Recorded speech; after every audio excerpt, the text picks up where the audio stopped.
ఆయన థియేటర్లో చిన్నప్పుడు సౌభాగ్య థియేటర్ మీ సినిమాలు చూస్తూ ఉండేవారు. బ్యానర్లు కూడా కట్టాం. చూస్తాం ఏంటి బ్యానర్లు, చిరంజీవి సినిమాలు అన్నిటికీ, బాస్ సినిమాలకు బ్యానర్లు, స్వీట్లు పంచడాలు.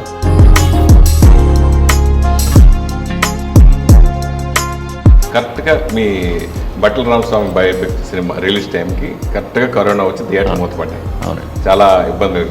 దానికోసమే మీరు ఓటీటీలోకి వచ్చారా? ఎందుకు ఓటీటీలోకి రావడానికి కారణం ఏంటి అసలు?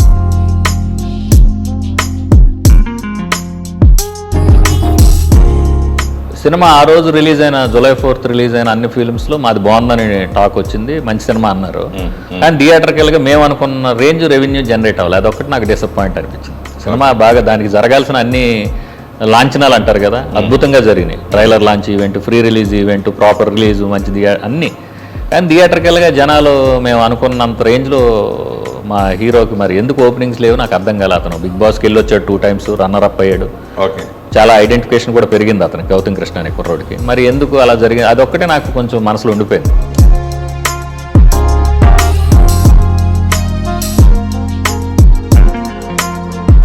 ఈ మధ్యన థియేటర్ ఓపెనింగ్స్ కోసం బూతులతో ట్రైలర్ రిలీజ్ చేయడం, అలాగే ఏదైనా ఫంక్షన్లో ఏదో ఒకరి మీద ఒకరు మాట్లాడటం, పంచాయతీ వేసుకోవటం, అవన్నీ ఎలా చూస్తుంటే మీకు ఏమనిపిస్తుంది? నేను అవన్నీ చూసాక నాకు మంచిగా అనిపించలేదండి. అంటే ఒకళ్ళని ఇప్పుడు మనం ఎదగటం, మనం గొప్పడం అని చెప్పుకోవడం తప్పులేదు సార్. ఇప్పుడు 7 Hills సతీష్ గొప్పడు అని చెప్పి సంతోషం సురేష్ గారిని కించిపరిచి మాట్లాడడం తప్పు. నీ గొప్పతనం నీది, అవతలది, ఎవరి టాలెంట్ ఆడిది. మనం ఎదగటం కోసం ఒకటి తగ్గించి మాట్లాడాల్సిన అవసరం లేదు. ప్లస్ సినిమాలో మ్యాటర్ ఉందనుకోండి, నువ్వు ఏమన్నా అనకపోయినా సినిమా ఆడద్దండి. వైట్ లాంగ్వేజ్ సినిమాలు వచ్చి మనకి ఇప్పుడు ఎందుకు ఆడుతున్నాయి? మన సినిమాలో ఇప్పుడు నిజంగా సినిమాలో మ్యాటర్ ఉంటే ఎందుకు ఆడదండి? ఇప్పుడు బలగాన్ని ఎవడన్నా ఆపగలిగాడా? మన లిటిల్ యాక్ట్స్ని ఎవరన్నా ఆపగలిగారా?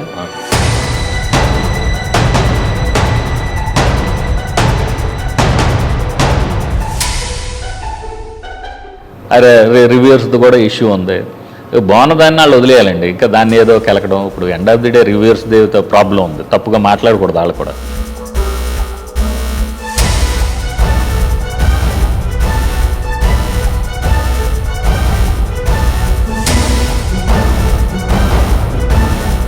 మీరు ఏది పడితే అది చేసి మేము ఏదో చేసుకుంటామంటే అది పెయిడ్ ప్రమోషన్లా ఉంటుంది. ఎవడు మమ్మల్ని కేర్ కూడా చేయడు, తెలిసిపోద్ది అది. మీ సోలో బాయ్ వీటిలో ఈ అనుభవాల్లో మీకు ఏదైనా ఎదురైనాయా? రిలీజ్ అప్పుడు కానీ, పబ్లిసిటీ విషయంలో కానీ? ఏది పడితే అది ఆడేదో మాట్లాడాడు, ఆడేదో మాట్లాడు, మీకెందుకు వదిలేసేయండి సార్. మంచిది తీసుకుని రీల్ వేయండి, షార్ట్ వేయండి. పనికి మాలినది అది ఇట్లేదు. మీరు సంబంధం లేనిది వేసి దానికి ఏదో తమ్మునేలు పెట్టి ఎవరి కోసం సార్? అంటే ఈ కాంట్రవర్సీ అనేది కరెక్ట్ కాదండి అని చెప్తే అది ఎవడో మన నిద్రమా అనుకుని పని పాట లేనోడు ఇలా స్క్రోల్ చేసుకుంటూ చూస్తుంటాడు. దానివల్ల టైం వేస్ట్ కదా. సరే ఇలా కాదమ్మా ఇలా అడుగు, లేదంటే ఇలా కాదండి ఇలా. మీరే పని కట్టుకుని ఏదో కాంట్రవర్సీ చేద్దామని అడిగితే అది ఏముంటుంది సార్ ఉపయోగం?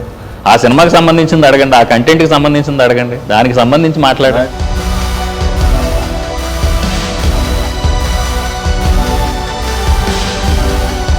అట్లే డైరెక్షన్ సైడ్ ఎవరిష్టం, ప్రొడ్యూసర్ సైడ్ ఎవరిష్టం అండి? నాకు డైరెక్టర్స్ అంటేనండి పూరి జగన్నాథ్ గారు, వినాయక్ గారు చాలా ఇష్టమైన వ్యక్తులు. ఎందుకంటే వాళ్ళ మనసు మంచిది, మైండ్ మంచిది.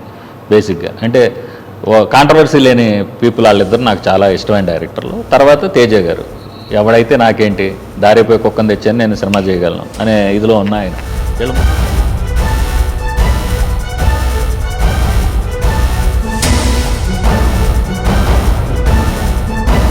పూరి గారు చెప్పినట్టే ప్లాట్ఫామ్ మీద మనం ఉండాలి. ట్రైన్ వచ్చేయడానికి నువ్వు టీ తాగడానికి వెళ్ళా, సిగరెట్ కాల్చడానికి వెళ్ళాను, ట్రైన్ ఉండదుగా నీకోసం.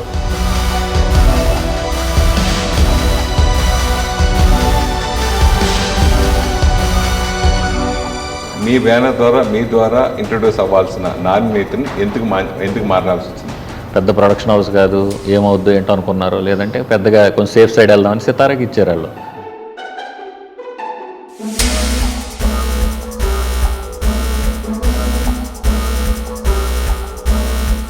ఇక్కడ రిస్క్ ఎంత ఉందో, సక్సెస్ పర్సంటేజ్ ఎంత తక్కువ ఉందో, కొడితే డబ్బు అంత ఎక్కువ ఉంది ఇక్కడే. అది తెలుసుకోగలగాలి ప్రతి ఒక్కరు. రిస్క్ ఉన్న కాడ ఖచ్చితంగా మ్యాటర్ ఉంటుంది.